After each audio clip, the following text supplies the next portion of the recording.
দর্শক, Iran Israel হামলা, পাল্টা হামলা ও মধ্যপ্রাচ্য উত্তেজনা নিয়ে আলোচনার জন্য এই মুহূর্তে আমাদের স্টুডিওতে উপস্থিত আছেন সতীর্থ কর্মকার। কথা বলবো তার সঙ্গে। সতীর্থ, আপনাকে স্বাগত এখন বিদেশে। আপনার কাছে প্রথমেই জানতে চাই, এই যে ইরান ইসরায়েলের যে পাল্টাপাল্টি হামলা, এটি কিন্তু আমরা আপনার প্রতিবেদনে আসলে দেখছিলাম, এখন আসলে সবশেষ তথ্য কি রয়েছে আপনার কাছে? রাত্রি আমরা জানি যে শুক্রবার প্রথম ইরান ইসরায়েলের বিরুদ্ধে যে অভিযানটি চালায় সেটি ছিল রাইজিং লায়ন, এবং এখন যে অভিযানটি চলছে সেটির নাম তেহরান দিয়েছে ট্রু প্রমিস 3। এর আগে ট্রু প্রমিস নামে দুটি অভিযান ইরান চালিয়েছিল।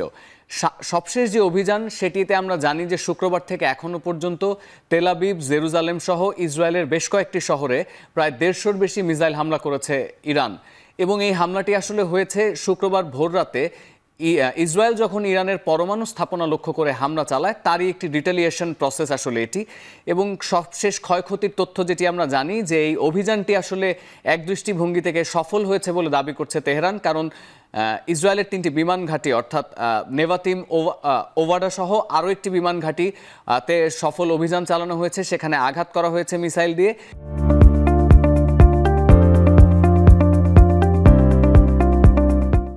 এবং সবশেষ মারা গেছে যে তথ্যটি আমরা জানি যে 4 জন ইসরায়েলি মারা গেছে এখনো পর্যন্ত এই সব দুদিনের হামলা যদি আমরা বিস্তারিতভাবে বলি। উল্টো দিকে ইরানের যে ক্ষয়ক্ষতি হয়েছে সেটি হচ্ছে শুক্রবার প্রথম ইসরায়েল যে অ্যাটাকটি ইনিশিয়েট করে সেখানে ইরানের প্রায় 20 জন শীর্ষ কমান্ডার নিহত হন। এটি ছাড়াও 5 থেকে 6 জন পরমাণু বিজ্ঞানীর প্রাণ যায়।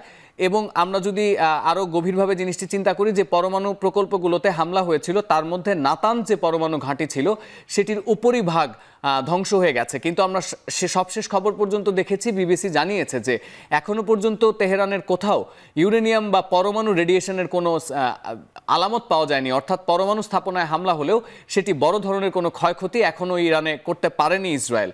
এটি হচ্ছে হামলার সবশেষ তথ্য ছিল আমার কাছে। আপনার কাছে আরেকটি প্রশ্ন করতে চাই, সেটি হলো এই যে ইরান ইসরায়েলকে সর্বোচ্চ সংযুক্ত থাকার যে আহ্বান জানানোর কথা, সেটি কিন্তু বিশ্ব নেতারা বলছেন, এটি নিয়ে আপনি কি বলবেন?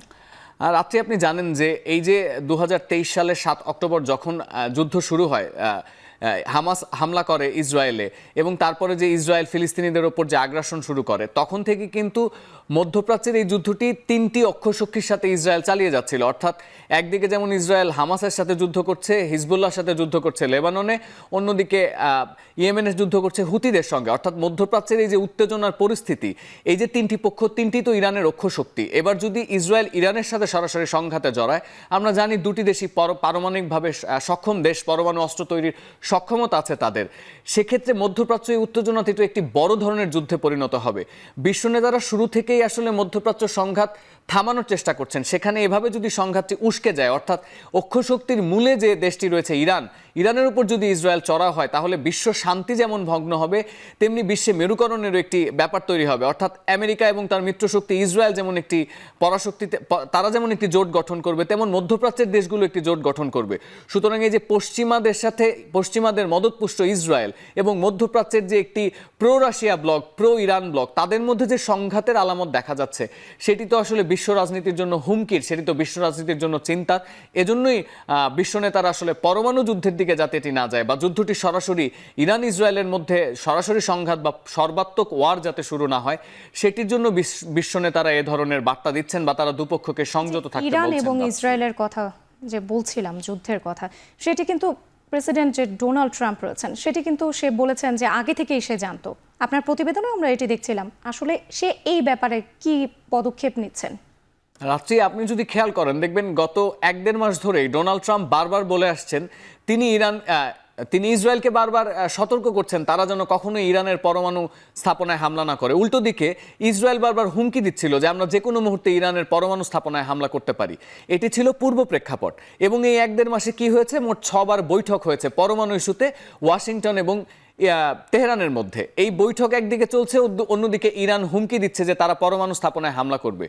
শুক্রবার রয়টার্সকে ট্রাম্প বলেছেন যে তিনি এই হামলা সম্পর্কে আগে থেকেই জানতেন, ওয়াশিংটনকে জানানো হয়েছিল। তখন প্রশ্ন ওঠাই স্বাভাবিক যে তিনি তাহলে হামলাটি বন্ধ করতে কিছু করেছিলেন কিনা, না করলে কেন করেননি। এ জায়গায় রাত্রি দুটি বিষয় খেয়াল করবার মতো। একটি হচ্ছে সম্ভবত ট্রাম্প নিষেধ করলেও নেতানিয়াহু সেটি শুনতেন কিনা এটি একটি প্রশ্নের জায়গা, কারণ ইসরায়েলের যুদ্ধটি ফিলিস্তিনের সঙ্গে হলেও হামাসকে তো আসলে নানাভাবে সহযোগিতা ইরান করছে, সুতরাং ইরান তো ইরানের সাথে তো ইসরায়েলের বৈরিতা আছে। অন্যদিকে আপনি যদি ট্রাম্পের কূটনৈতিক স্বার্থ চিন্তা করেন, যে ট্রাম্প হয়তো গ্রিন সিগন্যাল দেননি বা রাজি হননি হামলা করতে, কিন্তু তিনি হয়তো বাধাও দেননি, সেটি এই কারণে কারণ 5 বার বৈঠকের পরেও তো তেহরান পরমাণু সমৃদ্ধকরণ নীতিতে সহনশীল একটি জায়গায় যাওয়া বা আপোষ করার কোনো ইঙ্গিত দেয়নি। সুতরাং ট্রাম্প হয়তো এটির মাধ্যমে একটি চাপ প্রয়োগ করে থাকতে পারে তেহরানের কাছে, যে আমাদের প্রস্তাবে, ওয়াশিংটনের প্রস্তাবে রাজি না হলে তেহরানের পরমাণু স্থাপনা মিত্র শক্তি দিয়ে ধ্বংস করে দেয়া হয়ে যাবে। বিশ্লেষকরা বলছেন যে এটি আসলে ওয়াশিংটনের একটি নোংরা কূটনীতি, যে একদিকে আমি আপনাকে আলোচনার জন্য ডাকলাম, অন্যদিকে আমি আমার আরেক মিত্রকে দিয়ে আপনার পরমাণু স্থাপনায় হামলা করালাম। সুতরাং ট্রাম্পের অবস্থানটি আসলে একটু জটিল এখানে রাত্রি, ঠাওর করা কঠিন যে উনি আসলে কি বন্ধ করতে চেয়েছিলেন আর কি করতে চেয়েছিলেন। ইসরায়েল ও ইরানের মধ্যে মধ্যস্থতা হওয়ার যে সম্ভাবনা রয়েছিল সেটি আসলে কতখানি? রাত্রে যেহেতু ট্রাম্প, আমি যেটুকু বলছিলাম যে ট্রাম্প আসলে ওই যুদ্ধটি তিনি চেয়েছিলেন যে সংঘাতটি না তৈরি হোক ইরান এবং ইসরায়েলের মধ্যে, এবং তিনি জানতেনও হামলাটি হবে। সুতরাং ধরে নেওয়া যায় মধ্যস্থতাকারীর জায়গায় আসলে ডোনাল্ড ট্রাম্প এখন নেই। আমরা জানি শুক্রবার রাশিয়ার প্রেসিডেন্ট ভ্লাদিমির পুতিন মাসুদ পেজেশকিয়ানের সাথেও কথা বলেছেন, দুঃখিত তিনি আয়াতুল্লাহ আলী খামেনির সাথেও কথা বলেছেন, সর্বোচ্চ ধর্মীয় নেতা, এবং ইসের সাথেও কথা বলেছেন, বেনিয়ামিন নেতানিয়াহুর সাথে কথা বলেছেন। দুই দেশের প্রধানমন্ত্রীকে তিনি প্রস্তাব করেছেন যে তিনি মধ্যস্থতাটি করতে চান। এবং আমরাও জানি যে ইরান এবং ইসরায়েলের মধ্যে যদি এ ধরনের কোনো সমঝোতা হতে হয়, তাহলে আসলে তুরস্ক বা রাশিয়াকে এগিয়ে আসতে হবে ইরানের মিত্রশক্তি হিসেবে। অন্যদিকে আমেরিকা যদি এটির মধ্যস্থতা করে, ইরান হয়তো সেই ফাঁদে পা দেবে না, বা আমেরিকার গায়ে তো ওই ট্যাগ আছেই যে তারা ইসরায়েলের চরম মিত্রশক্তি। এ কারণেই আসলে পুতিন এই প্রস্তাবটি দিয়েছেন। তবে শোনা যাচ্ছিল পুতিন নাকি এখানে একবার অনাগ্রহ দেখিয়েছেন, যে তিনি প্রথমে বলেছিলেন মিত্রতা করবেন, মধ্যস্থতা করবেন, তারপর আবার তিনি তার এই বক্তব্য ফিরিয়ে নিয়েছেন যে তিনি সেটি করবেন না। শেষ খবর পাওয়া পর্যন্ত আন্দেলু যে সংবাদ মাধ্যম, তারা জানিয়েছে যে না, পুতিন আগ্রহ প্রকাশ করেছেন এবং দুই রাষ্ট্রপ্রধানের সাথে তার কথা হয়েছে মধ্যস্থতা করার জন্য। রাত্রি সতীর্থ, আপনাকে ধন্যবাদ আমাদের স্টুডিওতে যুক্ত হওয়ার জন্য।